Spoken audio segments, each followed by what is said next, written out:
The slap echoed through the empty diner like a gunshot at 2 in the morning. Kendra's palm stung, her chest heaving as she stared at the man who just called her incompetent for bringing him water instead of scotch. A scotch. In a roadside diner that barely kept its coffee machine alive. He stood there, one hand pressed against the counter, the other clutching his throat, his designer suit soaked through with sweat. His face was pale, almost gray, and for a split second, Kendra thought he might collapse right there on her freshly mopped floor.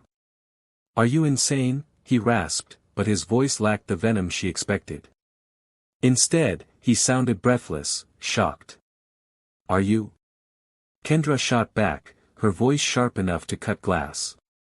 "You walk in here looking like you own the world, snap at me because we don't stock your fancy liquor, and expect what exactly? A red carpet?" Alexander Rothschild couldn't respond. He couldn't because something impossible was happening. The tightness in his chest, the familiar constriction that always came when women got too close, it wasn't there. The hives that should be crawling up his neck, the panic that should be drowning him, none of it came. For 14 years, his body had been a prison, rejecting every woman who came within arm's reach. And this furious, exhausted waitress had just struck him, and he could breathe. He stared at her, really looked at her for the first time. Dark circles under fierce brown eyes, hair pulled back in a messy ponytail, grease stain on her uniform sleeve. She looked like she'd been running on fumes and spite for months. She also looked like a miracle. "I need you to do that again," he said quietly. Kendra blinked. "Excuse me?" "Slap me again." Alexander's words shocked. "Okay, now I'm calling the cops." She reached for her phone, but Alexander moved faster than she expected for someone who'd been gasping for air moments ago. He grabbed her wrist, his fingers warm and solid around her skin, and they both froze. His eyes went wide, his pupils dilating as he took a shuddering breath. No rash bloomed across his hand. No panic seized his throat. "Let go of me," Kendra said, her voice steady despite the weird intensity radiating off this stranger. He released her immediately, stumbling back, and she saw his hands were shaking. Not with fear, but something else. Something that looked almost like hope, and it unsettled her more than his earlier rudeness. "I'm sorry," he managed. "I'll pay for the disturbance. Keep the diner closed tomorrow. I'll compensate you for the lost business. The diner isn't mine, and you're not making any sense." Kendra crossed her arms. "You need a hospital, not whatever this is." "What's your name?" Alexander asked, ignoring Kendra's ferocity. "None of your business." "I'll find out anyway." It wasn't a threat, just a statement of fact, delivered with the quiet certainty of someone used to getting exactly what he wanted. "But I'd prefer you tell me." Something in his voice made her hesitate. Beneath the expensive suit and the odd behavior, he looked lost. Desperate, even. "Kendra," she said finally. "Kendra Johnson. Now get out before I actually call the police."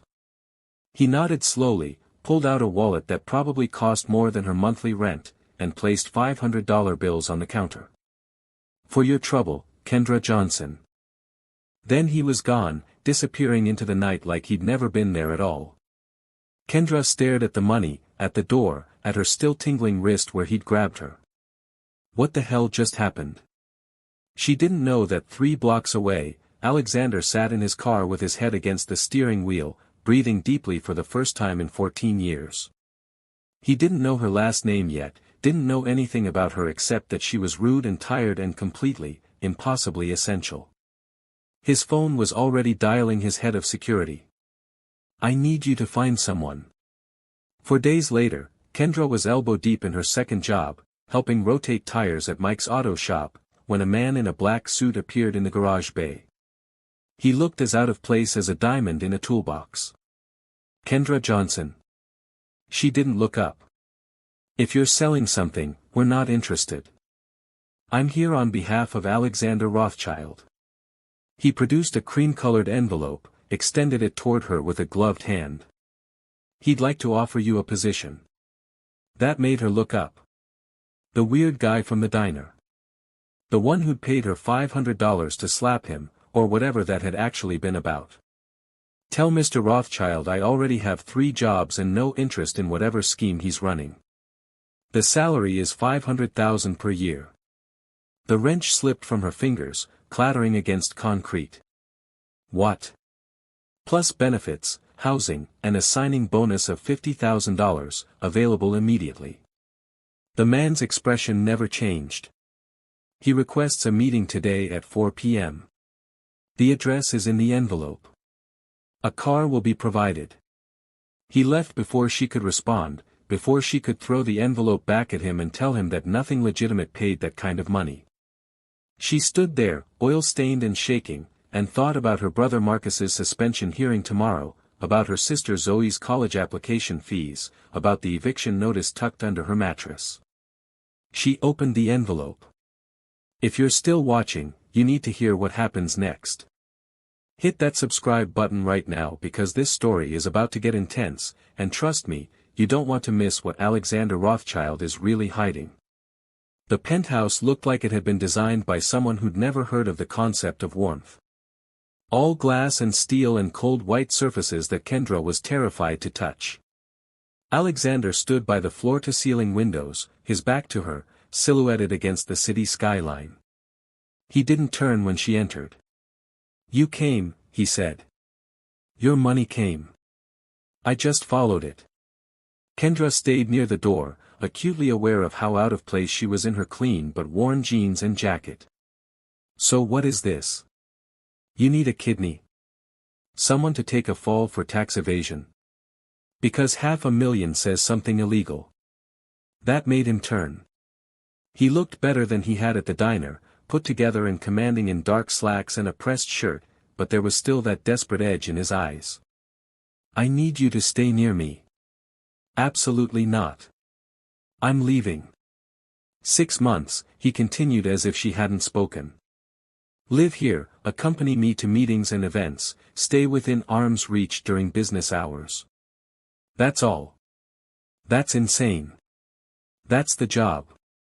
He took a step toward her, and she noticed he was tracking her reactions carefully, watching for something. I have a condition. A psychosomatic response to women triggered by trauma.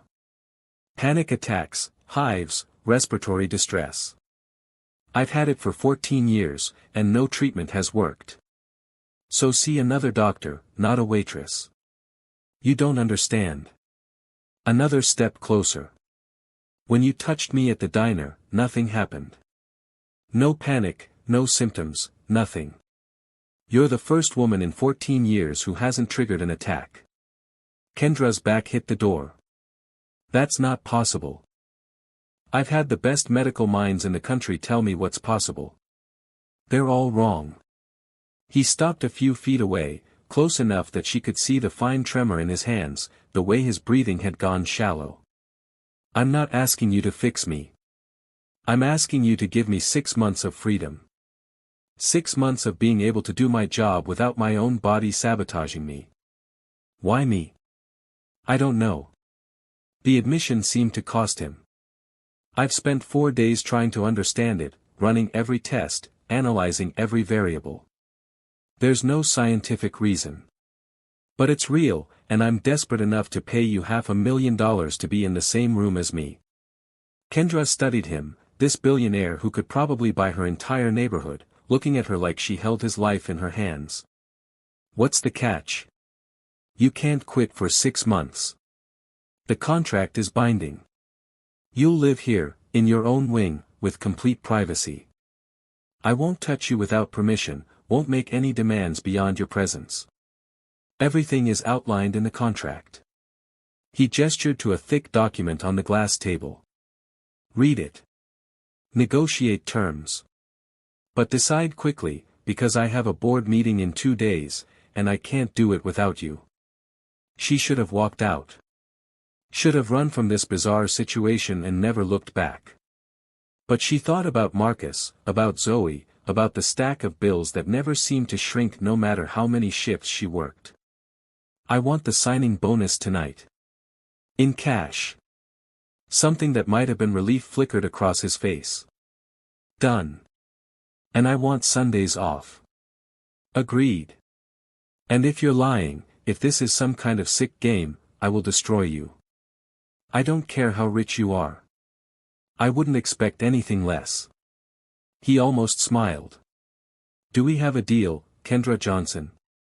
She picked up the contract, flipped through pages of legal jargon and clauses, and found the salary figure. $500,000. Life-changing money. Future-saving money. She thought about her sister's tears when she'd said college might have to wait another year, about her brother's anger at a world that kept pushing him down, about her own exhaustion that had become so constant she'd forgotten what it felt like to be rested. 6 months, she said. And then I'm gone. 6 months, he agreed. She signed her name, and the trap closed around both of them, though neither knew it yet. Moving in took less than a day because Kendra owned less than would fill the walk-in closet she'd been assigned. Alexander had his staff bring her things while she was still at work finishing her shifts, giving notice at all 3 jobs, explaining to her siblings that she'd be staying somewhere else for a while. Marcus had been suspicious. Zoe had been excited. Neither knew the whole truth because Kendra didn't understand it herself. The first week was hell. Alexander ran his life like a military operation, every minute scheduled, every interaction calibrated for maximum efficiency. He expected Kendra at his home office by 7 a.m., needed her sitting in the corner during video calls, insisted she accompany him to the company gym where he worked out in rigid silence. He barely spoke to her outside of clipped instructions. Closer. I have a presentation with the female board members in 10 minutes. No, sit there. That chair. The proximity seems to matter. Don't leave yet. I have 3 more calls. Kendra, who'd spent years answering to demanding bosses, had never felt more like a living security blanket. You know I'm a person, right? She snapped on day 5, after he'd spent 2 hours on a conference call without acknowledging her presence beyond a hand gesture to stay put. Not a medical device. He looked up from his laptop, genuinely surprised. Of course I know that. Then maybe try treating me like one. A good morning would be nice. Or, thank you for sitting in uncomfortable silence while I ignore you for hours. I say good morning. No, you say, you're late, or, coffee is on the counter, or nothing at all. Kendra stood, her frustration finally boiling over. I signed up to help with your condition, not to be furniture. Something shifted in his expression, a crack in the cold facade. You're right. I apologize. Do you even know how to talk to people? Like, actual conversations? Not particularly.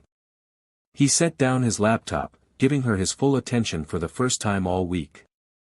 I've spent 14 years avoiding human connection. I'm aware I'm not good at it. The honesty disarmed her. Kendra sank back into her chair, studying him. What happened? You said trauma triggered it. His jaw tightened.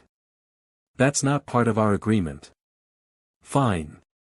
Stay mysterious and broken. See if I care. But her voice had softened despite herself. They sat in silence, but it felt different now. Less like she was an object and more like they were 2 people, trapped in the same strange situation, trying to figure out how to exist in the same space. My mother betrayed my father, Alexander said suddenly, quietly. Sold his company's secrets to rivals. He lost everything, and when he couldn't live with the shame, he killed himself. I was 18. I found his body. He didn't look at her, kept his gaze fixed on the city beyond the windows. 6 months later, I had my first attack during a meeting with a female investor.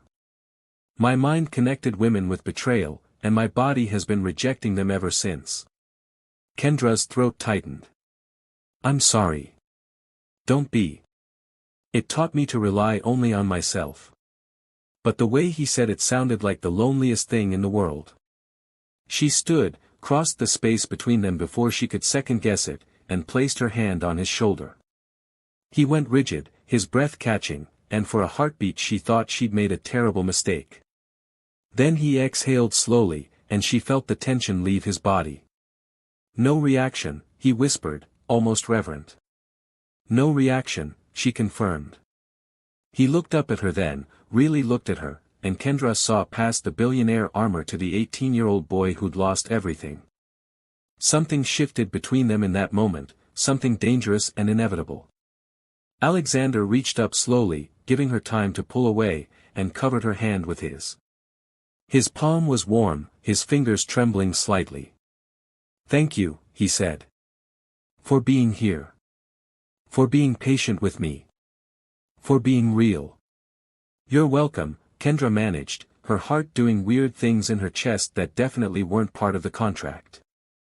They stayed like that, connected by touch and trauma and something neither was ready to name, as the sun set over the city and the first 2 weeks of their 6-month deal came to an end. Kendra didn't know that someone was watching from the building across the street, didn't know that Alexander's miracle cure had just made her a target. She didn't know that the real danger was just beginning. Dr. Evelyn Hart watched through high-powered binoculars as Alexander Rothschild touched a woman voluntarily for the first time in 14 years, and something dark and possessive coiled in her chest. She'd been his therapist since the beginning, had held his trust and his secrets, had been the only woman allowed in his world even if it was from across a desk. She'd told herself it was professional concern, but watching him look at that nobody waitress with something like wonder made the truth crystallize with brutal clarity. She wanted him. Had always wanted him. And this Kendra Johnson was destroying everything. Evelyn pulled out her phone, dialed a number she'd hoped never to use. "I need information on someone. Everything, including weaknesses." The next morning, Kendra woke to find Alexander already in the kitchen, attempting to make breakfast. Attempting being the key word. He stood over the stove with the focused intensity he probably brought to board meetings, glaring at scrambled eggs like they were a hostile takeover target. "Are you trying to cook or intimidate the food into submission?" Kendra asked, padding in barefoot. He didn't startle, but his shoulders relaxed slightly at her voice. "I thought I should make an effort. Since you pointed out I treat you like furniture. That's actually kind of sweet." She moved beside him, took the spatula from his hand, their fingers brushing. Still no reaction from him, just that same sharp awareness that had been building between them. "But you're burning them." Lower heat, gentle folding, patience. "I'm not good at patience." Shocking revelation. She fixed the eggs while he watched, standing closer than necessary. Close enough that she could smell his cologne, feel the heat of him. "So what's on the agenda today?" "More silent video calls where I pretend to be invisible." "A board meeting." "In person." His voice tightened. 3 of the 7 board members are women. It's always the worst. "But you'll have me there." "Yes." He said it like a prayer. "I'll have you." The meeting was in Rothschild Tower, a gleaming monument to Alexander's success that made Kendra feel like an imposter in her new designer clothes. He'd insisted on providing her with a wardrobe, said she needed to look the part of his executive assistant. She'd argued until he'd pointed out it was armor for both of them, and she'd reluctantly agreed. Now, standing outside the boardroom, she saw his mask slip. Fear flickered across his face, quickly suppressed.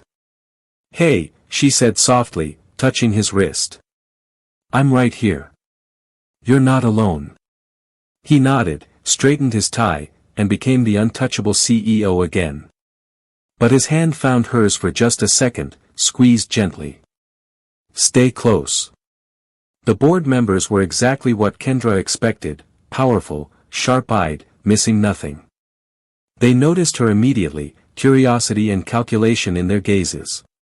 "Alexander," one of the older women said, her voice warm but her eyes cold. "You've brought a friend. How unlike you." "My new executive assistant, Kendra Johnson." Alexander's voice was steady, betraying nothing. "She'll be accompanying me to all meetings moving forward." Kendra saw the looks exchanged, the questions unasked. But Alexander commanded the room with quiet authority, running through quarterly reports and strategic initiatives while she sat in the corner, a silent anchor. He never looked directly at her, but she felt his awareness, the invisible thread connecting them. It was going well until Victoria Chen, the CFO, approached Alexander during the break with papers that required his signature. She leaned close, her perfume strong, her hand accidentally brushing his. Alexander went white. His breathing quickened, that familiar panic rising despite Kendra being only feet away. Kendra was there in seconds, inserting herself between them with a bright smile. "I can take those for Mr. Rothschild to review." Her hand found his under the table, grounded him. His breathing steadied. Victoria's eyes narrowed. How efficient. After the meeting, in the car back to the penthouse, Alexander was quiet. Too quiet. "What's wrong?" Kendra asked. "You saw what happened. Even with you there, if someone gets too close, touches me unexpectedly, it still happens." His voice was flat, defeated. "I thought maybe I was healing. But I'm not. I'm just dependent on you instead of broken by everyone." "Hey." Kendra waited until he looked at her. 2 weeks ago, you couldn't be in a room with women. Today you sat through a 2-hour meeting. That's not nothing. It's not enough. Then we'll figure out what is. She didn't know where the conviction in her voice came from, didn't know when his healing had become her mission. "You've got me for 6 months, remember? Let's not waste it." Something softened in his expression. "You're remarkable, you know that." "I'm really not. I'm just stubborn." "No." He shifted closer, his intensity focused entirely on her now. "You're brilliant and fierce, and you don't let me hide from myself. That's rare." The air between them charged with something electric. Kendra's breath caught as Alexander reached out slowly, telegraphing his intention, and brushed a strand of hair from her face. His fingers lingered against her cheek, and she saw wonder in his eyes again. "Kendra," he started, but his phone rang, shattering the moment. He answered with visible frustration. "Dr. Hart." "Yes, I remember our session tomorrow." A pause. "No, that won't be necessary anymore. I'm managing the condition differently now." Another pause, his expression hardening. "That's not your concern. Thank you for your years of service, but I'll be seeking treatment elsewhere." He ended the call, but Kendra saw tension in his jaw. "Your therapist?" "Former therapist. She's been overseeing my case since the beginning, but I don't need her anymore." He said it with finality, like closing a chapter. What he didn't see was Dr. Hart in her office across the city, gripping her phone hard enough to crack, fury and rejection poisoning her carefully maintained composure. She pulled up the file her investigator had compiled on Kendra Johnson. Student loans from a sister's college fund, a brother with a juvenile record, financial desperation. Leverage everywhere. Evelyn smiled. If she couldn't have Alexander's devotion, she'd settle for destroying the woman who'd stolen it. The gala invitation came a week later. Rothschild Innovations annual charity event, black tie, 500 guests. Alexander stared at it like it was a death sentence. "I can't do this," he said. "You've been doing this," Kendra countered. "Meetings, dinners with investors, that thing at the tech summit last week. With you beside me in professional settings. This is different. This is social, crowded, with expectations I haven't met in over a decade." He ran a hand through his hair, disheveling it. "They'll expect me to shake hands, to dance, to play the charming host. I don't know how to do that anymore." Kendra saw genuine fear in his eyes and made a decision that was probably stupid but felt necessary. "Then we practice." "Practice what?" "Dancing. Small talk. Being around people without treating it like a business negotiation." She held out her hand. "Come on. There's a massive empty ballroom in this penthouse. Let's use it. He looked at her extended hand like it was a lifeline and a trap simultaneously. Then he took it. They were both terrible. Alexander moved like he was choreographing a merger, all precision and no feeling. Kendra kept stepping on his feet because she'd never learned to waltz, had never had reason to. But somewhere between his frustrated counting and her laughing at their combined incompetence, something shifted. Wait, Kendra said. Stop thinking. Just feel the music. I don't know how to do that. Sure you do. Close your eyes. She waited until he did, until his analytical mind couldn't interfere. Now just move with me. Trust me to lead. It was clumsy and imperfect, but they found a rhythm. Alexander pulled her closer, one hand at her waist, the other clasped with hers, and they swayed together in the empty ballroom. Kendra felt his breath against her temple, felt the solid warmth of him, and something in her chest cracked open. Kendra, he murmured, his voice rough. I need to tell you something. She looked up at him, found his eyes already on her, dark and intense. This arrangement, it stopped being just medical weeks ago. His hand tightened at her waist. You make me feel human again. Make me want things I thought I'd buried forever. Her heart hammered. Alexander. You don't have to say anything. I know the contract makes this complicated. I just needed you to know. But he didn't let her go, and she didn't pull away. They stood there, swaying gently, balanced on the knife's edge between professional and something far more dangerous. Kendra knew she should step back, reinforce boundaries, protect them both. Instead, she leaned closer. It stopped being just a job for me too, she whispered. His control shattered. He kissed her like a man drowning, like she was air and salvation and everything he'd been denying himself for 14 years. Kendra kissed him back, her hands fisting in his shirt, all the tension and awareness and growing emotion between them igniting.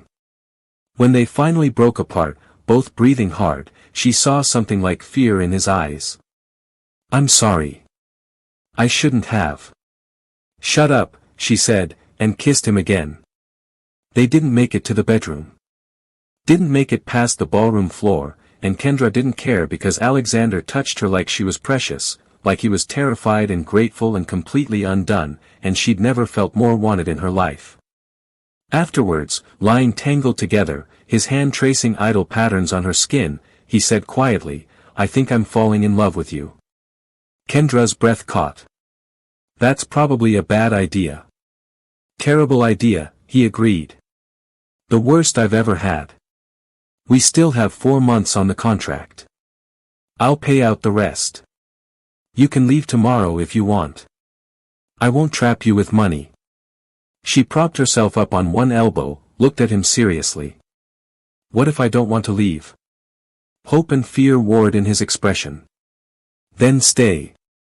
Not as an employee. As yourself. Choose me because you want to, not because you're paid to. Okay, she said simply. Okay. I choose you, Alexander Rothschild. Neuroses and all. He pulled her back down, held her like he'd never let go, and neither of them saw the camera flash from the building across the street. Neither knew that Dr. Evelyn Hart had just captured everything, was already crafting the narrative that would destroy them. The next morning, Kendra woke to her phone exploding with notifications. She grabbed it groggily, saw headlines that made her blood freeze.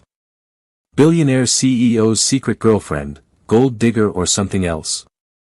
Rothschild's miracle cure, woman paid $500,000 to cure his phobia. Is Kendra Johnson exploiting Alexander Rothschild? No, she whispered. No, no, no. Alexander was already awake, on his phone, his face carved from ice. It's everywhere. Someone leaked the contract, your salary, everything. How? Who would? I don't know. But the board is calling an emergency meeting. They think you're manipulating me, that I'm not fit to lead if I can be controlled by. He cut himself off, fury and fear mixing.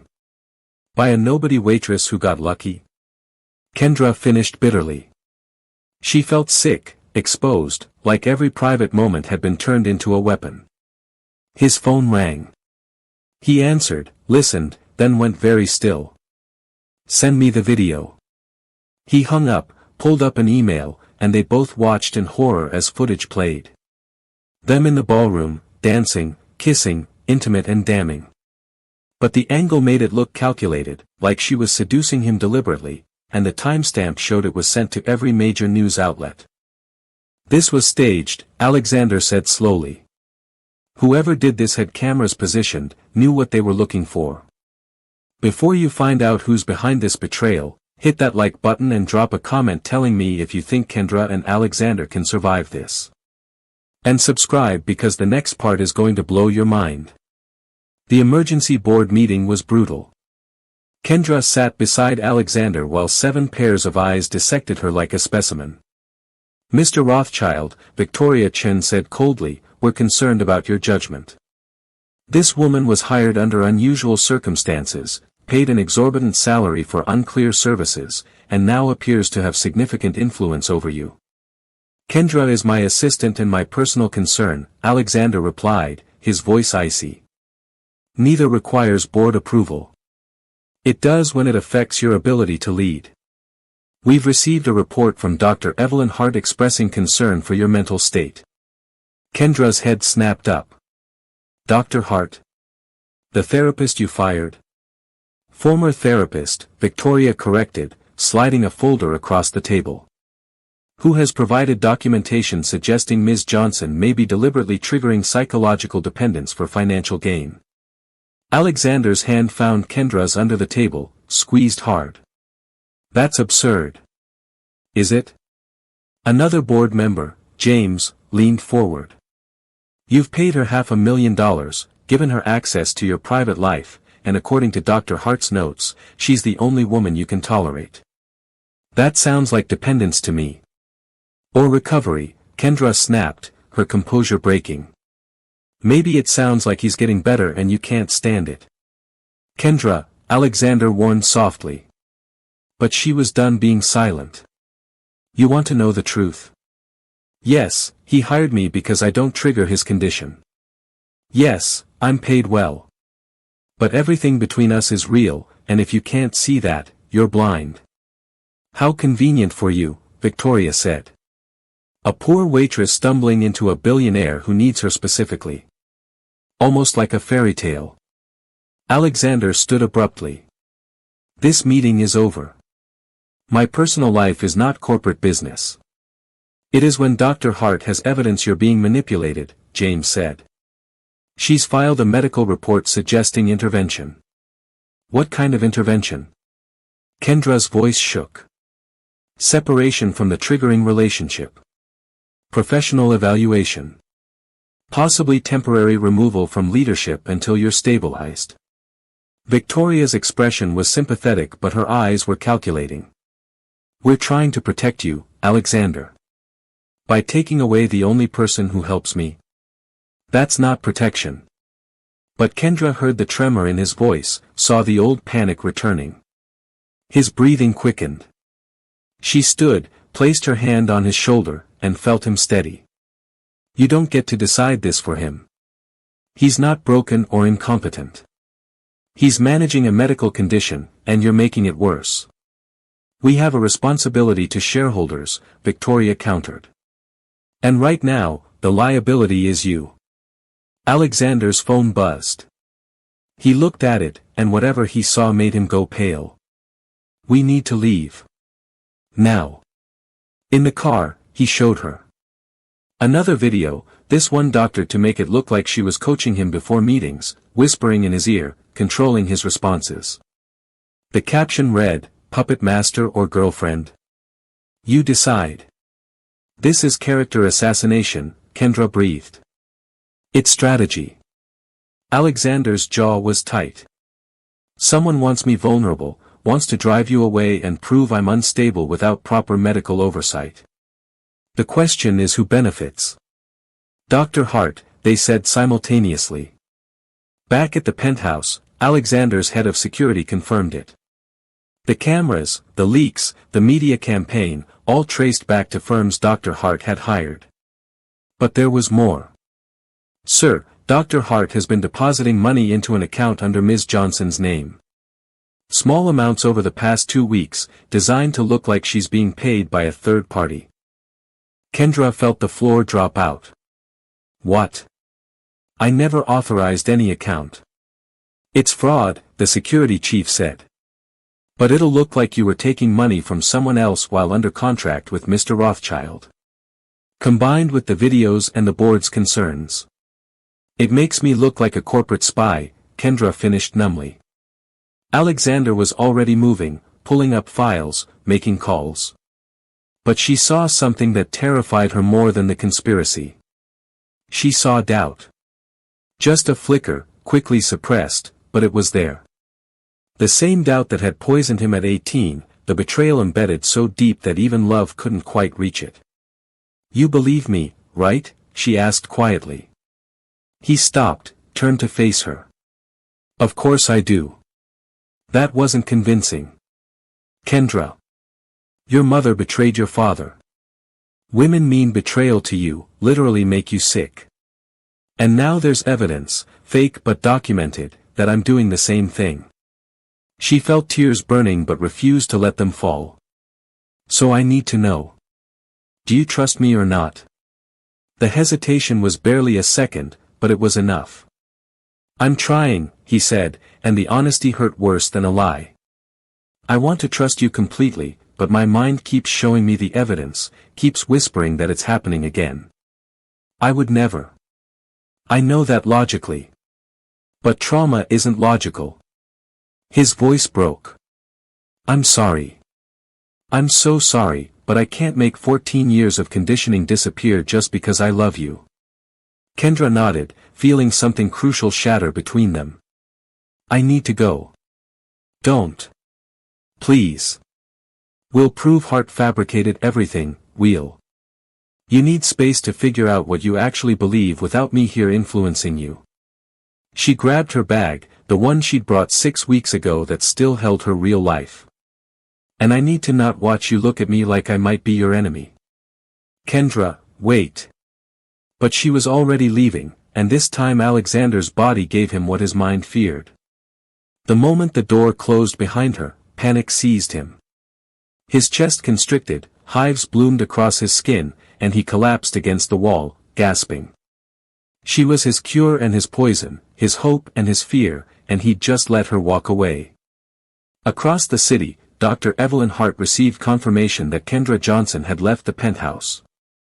She smiled, poured herself wine, and prepared for the final phase. Tomorrow, she'd visit Alexander, offer comfort and professional guidance, remind him that she'd always been there. That she was safe, predictable, the only woman who'd never left him. Kendra didn't know where else to go, so she went home to her old apartment, the one she'd kept just in case. Marcus and Zoe were shocked to see her. "What happened?" Zoe asked.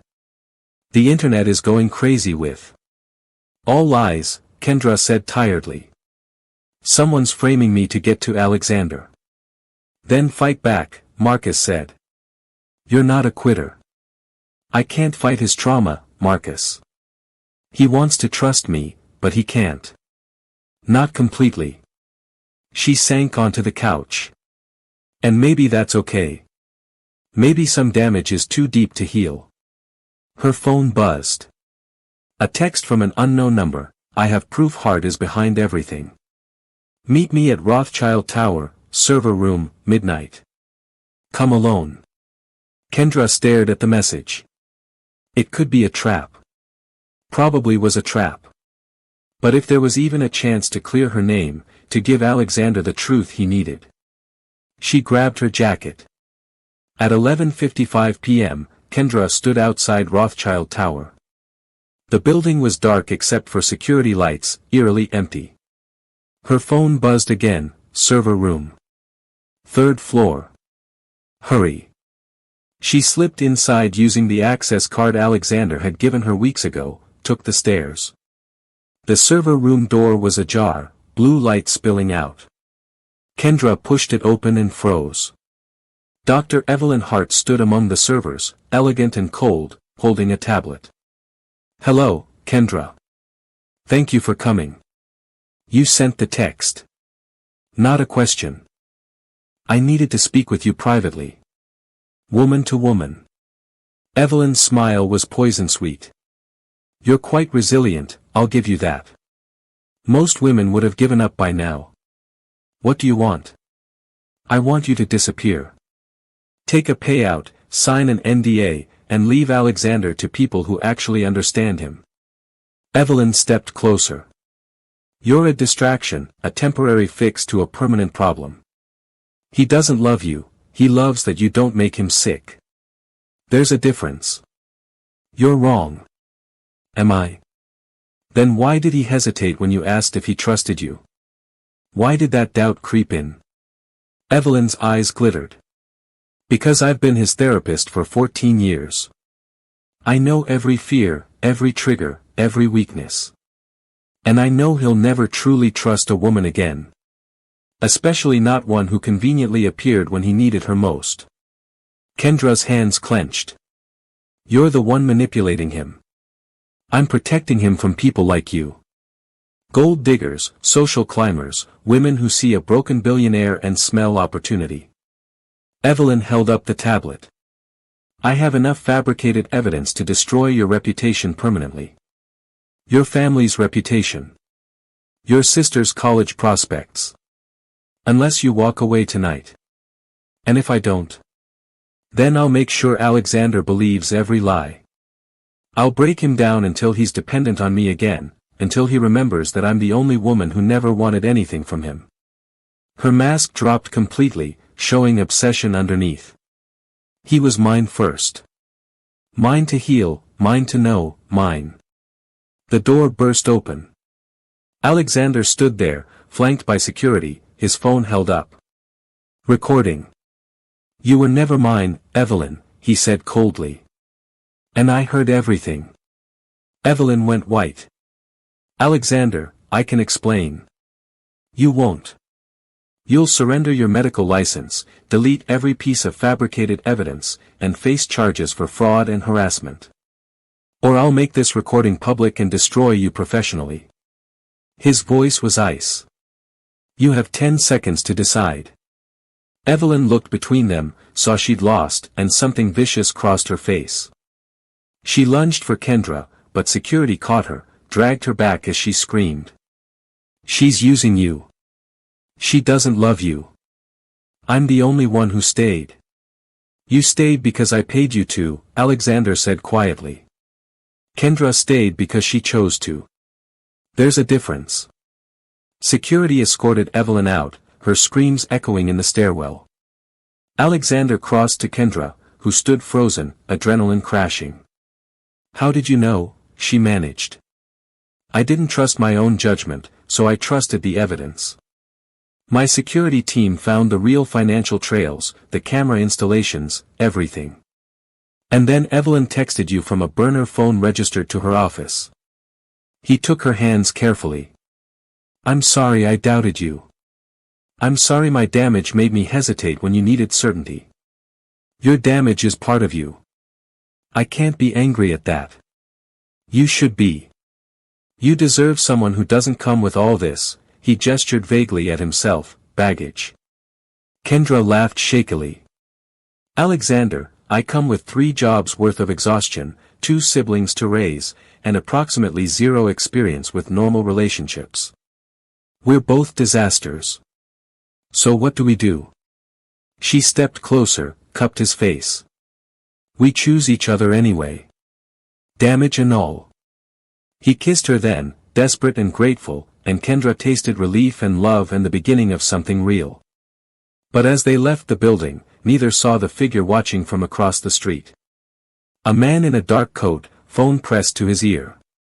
"The Hart situation is contained," he said. "But you were right about the mother's connection. Should we proceed with phase 2?